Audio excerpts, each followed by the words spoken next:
दिबिया जरई छे सजना के आदि में, नोरिया झरई छे टूटल विश्वास में।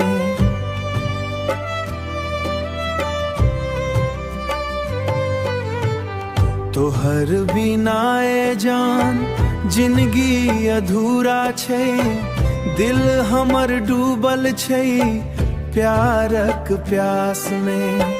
तोहर संग बितेल दिन आब सपना भेल, हंसी खुशी सबटा आबे नोर में बदला गेल।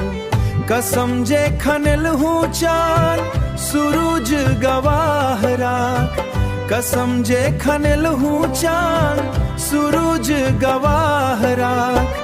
से कसम आज की एक हवा संग उड़ गे।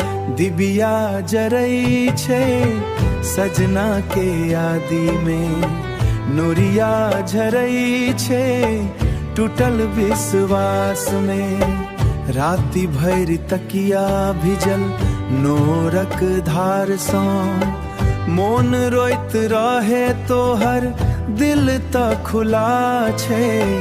मुदा भरोसा मरी गेल तोहर व्यवहार सा।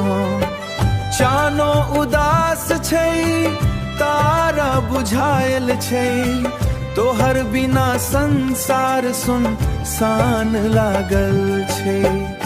हम त आजू प्रेमक दीप जरबै छी, तोहर यादी में जिंदगी बिताबै छी।